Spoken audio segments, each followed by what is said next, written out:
Now, it's almost 3 years since Russia invaded Ukraine. More than 50,000 people in Ukraine have lost limbs in the conflict, mostly in the military. Now, for the first time, some of those veterans have had the opportunity to play football with a growing number of clubs specifically for amputees. Sarah Rainsford has the story. They call themselves Men of Steel. This is Shakhtar Stalevi, former soldiers, now footballers, and all of them amputees. Vlad lost a leg in a mine explosion on the front line. Just 6 months on, he's warming up for Ukraine's first ever amputee tournament. The first time I played was really hard. It was strange to run on crutches, and so fast. Also, my right leg was always my strongest, and that's the one I lost. So I had to learn to play all over again.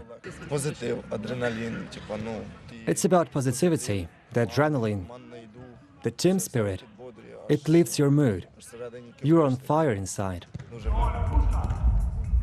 Olga was a military chef. Now she's a striker for Kyiv, the only mixed team on the pitch. I'm in shape now. My hands, arms, back are all getting strong.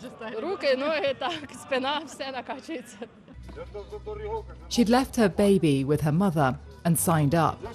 She was injured when a shell landed as she slept.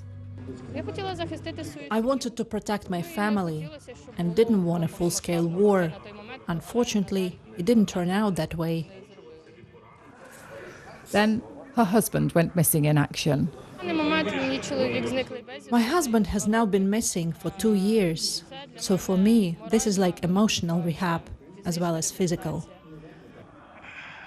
Being back on the pitch has helped Dmytro cope too. He was a professional footballer when he volunteered to fight. Then he lost his leg trying to rescue other soldiers.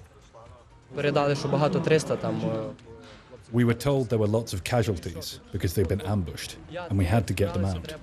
But we wound up in the same situation, hit with grenades, and every one of us was injured. At first, I couldn't cope, and I started drinking heavily. Then I heard that Ukraine was launching amputee football teams, and with football, I returned to normal life.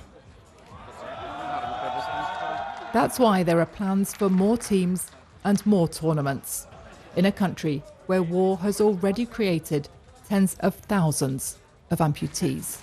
Sarah Rainsford, BBC News, Kyiv.